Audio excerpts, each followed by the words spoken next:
Oke, Assalamualaikum warahmatullahi wabarakatuh. Selamat sore semuanya.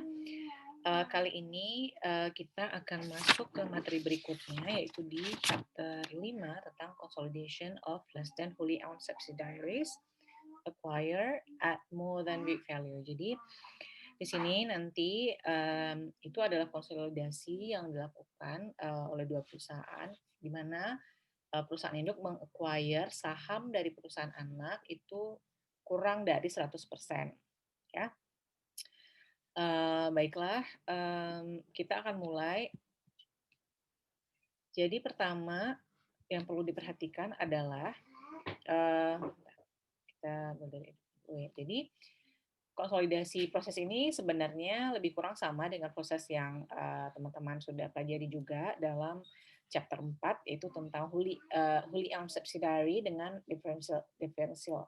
Kemudian terkecuali dalam hal ini karena perusahaan meng-acquire lebih kurang dari 100%, maka di situ nanti akan ada diakui non-controlling interest yang harus dicatat. Oke?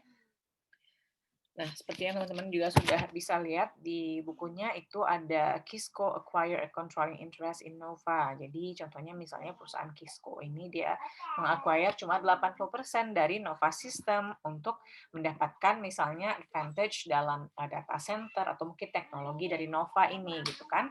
Nah, di situ nanti kita akan tahu bagaimana nanti perlakuannya kalau misalnya company meng-acquire kurang dari 100%, ya. Nah, berikutnya ilustrasinya di sini ketika parent company acquired 80% of common stock of subsidiary itu untuk sebanyak 310.000, kemudian fair value dari non-controlling interest-nya itu diperkirakan 77.500, ya.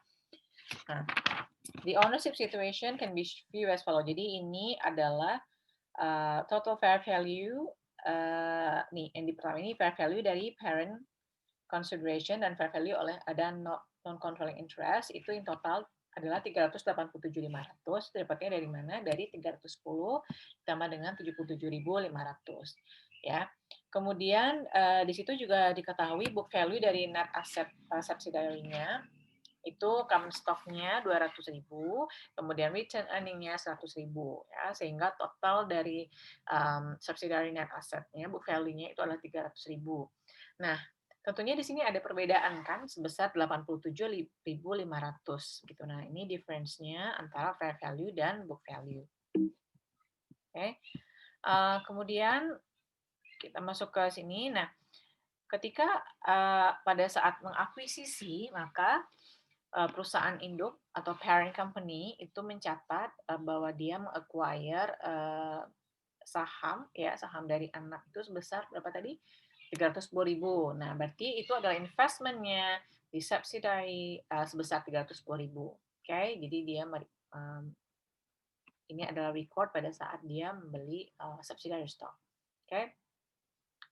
Nah, kemudian ini adalah balance sheet-nya yang dicatat setelah terjadi akuisisi. Nah, bisa teman-teman lihat di sini, dalam balance sheet ini, immediately after combination, jadi setelah kombinasi itu, maka di parent company dia mencatat investment in subsidiary sebesar 310.000, ya. Nah, di situ bisa kita lihat. Kemudian ini adalah value dari select asset. Jadi ada beberapa aset yang terdiri dari inventory, land, dan building and equipment. Itu ada book value-nya dan juga diketahui fair value-nya. Berarti kita bisa lihat di sini ada perbedaan kan? Ada increment di situ, fair value-nya itu sebesar untuk inventory itu 5.000, kemudian land itu 10.000, ya. Selanjutnya di building and equipment itu 60.000. Jadi dalam ketika diketahui perbedaan antara book value dan fair value, nanti akan didapatkan total perbedaannya itu adalah sebesar 75.000, ya. Bentar. Oke. Nah, kita lanjut ke sini. Nah, kita lanjut ke sebelah sini ya. Jadi tadi kan teman-teman sudah lihat the excess of 387.500 dapatnya dari 310 kan, ditambah dengan tadi dia acquiring-nya itu 77 ya, itu 7.500 ya. Nah, total fair value-nya, kemudian non-controlling interest-nya itu dapatnya dari, tapi nilai ini kan combination dari yang 300.000 book value dari si sub ini, ya, kemudian perbedaannya itu tadi akhirnya mendapatkan selisih sebesar 87.500. Jadi difference between fair value and the book value-nya itu adalah 87.500. Oke. Nah, dari 87.500 perbedaannya ini, ya, maka 75.000 nanti akan berkaitan dengan kelebihan dari acquisition debt fair value terhadap book value-nya.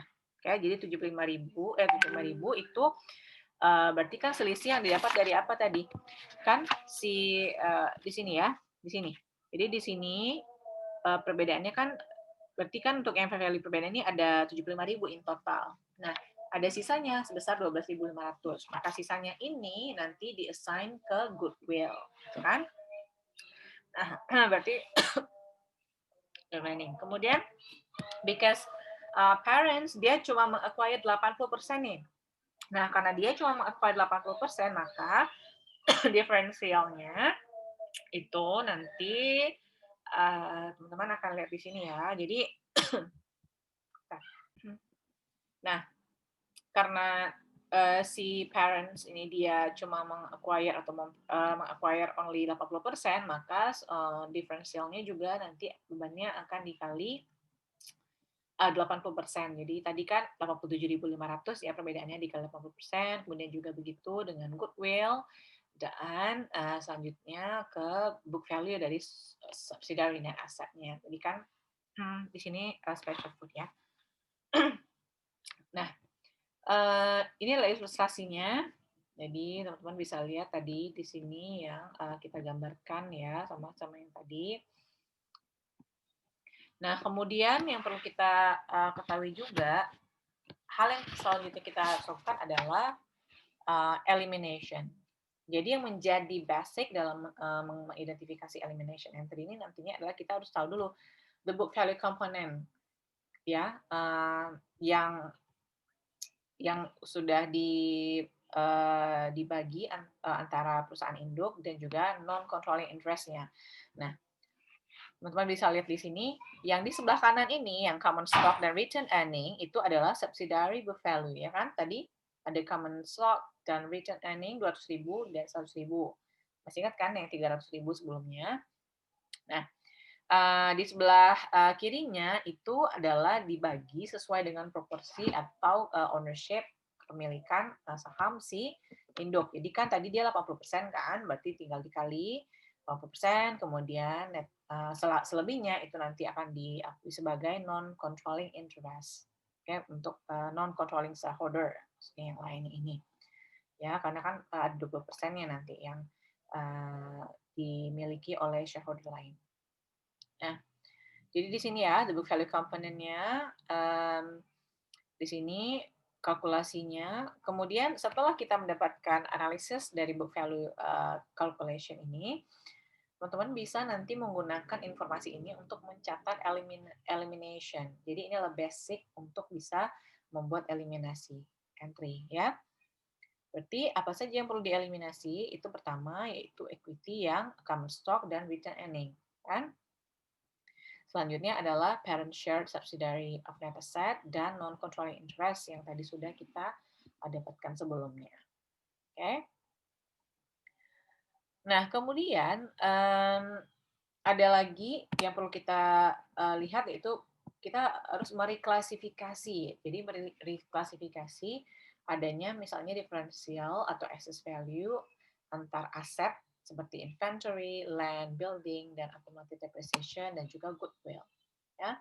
Jadi kita lihat di sini, untuk inventory itu tadi kan ada perbedaan ya yang di slide sebelumnya, ini di sini ya. Di sini jadi ada 5.000, 10.000, dan 60.000. Kemudian yang selebihnya di-assign sebagai goodwill gitu kan. Nah, ini berarti di sini adalah ini nilai yang ini semua itu adalah nilai yang dimiliki oleh anak, ya, the subsidiary. Oke. Nah, ini juga tentunya dialokasikan juga 80% untuk parent dan 20% untuk non-controlling interest shareholder, ya.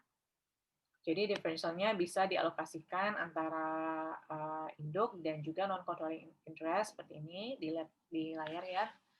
Nah, dari analisis itu kita bisa nanti menjadikan basic untuk mereklasifikasi entry-nya. Pertama berarti inventory itu semuanya selisihnya itu kita catat di debit, begitu juga dengan goodwill. Kemudian di sisi kredit kita mencatat investment in sub 70.000 dan non-controlling interest of net asset subsidiary. Ya, oke. Kemudian tadi kita sampai sini ya, inventory. Nah, berikutnya kita akan lihat, jadi di sini ini tadi penjelasan yang tadi, jadi yang bagian sini kita turunkan ke investment dan non-control interest. Nah, selanjutnya di sini teman-teman bisa lihat bahwa non-controlling interest ini dia tidak ada di parent book dan juga tidak ada di subsidiary book, tapi nanti akan ada muncul nanti nilainya akan kita lihat nanti di akhirnya nanti akan muncul di konsolidasi. Oke. Nah, kemudian ada lagi optional accumulated depreciation elimination. Jadi ini adalah berkaitan dengan cost of building and equipment, ya. Jadi tadi itu sebesar 300.000, jadi dicatatlah elimination entry-nya untuk accumulated depreciation of building-nya 300.000 kan di debit dan credit building and equipment itu sendiri. Nah, jadi kita bisa dari gambar ini kita bisa mengetahui bahwa entry untuk yang accumulated depreciation elimination ini optional. Nah, selanjutnya teman-teman bisa melihat worksheet ya dari consolidated balance sheet. Pertama, tentunya kita mulai dengan data yang have been given yang sudah diberikan, ya kan? Balance sheet yang ada diperoleh oleh parent dan juga subsidiary. Jadi dalam ini peerless product dan special fruit ya, sini ya. Kemudian line berikutnya itu nanti teman-teman bisa lihat kalau di sini dia sangat membantu sekali karena warna box-nya itu bisa menjadi acuan buat teman-teman untuk bisa belajar dan melihat lagi kira-kira nih nilainya dari mana, gitu kan? Nah, berarti kalau di sini ini adalah kita ini dari return earning-nya, kemudian ada common stock dan return earning-nya di sini ya, stockholders equity. Nah, begitu juga dengan investment. Jadi investment ini kan sudah dicatat tadi di si parent ya, 310.000. Kemudian ada penyesuaian juga ya, 240.000 di di bagian kredit. Nah, itu tadi atas apa tadi kan ada penjelasannya ketika dilakukan basic elimination entry ya kan. Kemudian sisanya itu 70.000 250.000 ini sisanya ini yang di non control interest ya kan. Itu juga dengan ini sama yang common stock dan return earning di debit, ini totalnya sama nih 300.000. Kemudian lanjutnya ada land, inventory ya, inventory land building. Berarti tadi kita juga sudah mereklasifikasi ya nilainya di sini ada investment in sub dia dipengaruhi sebesar 70.000 dan 20%-nya itu untuk non controlling interest. Oke.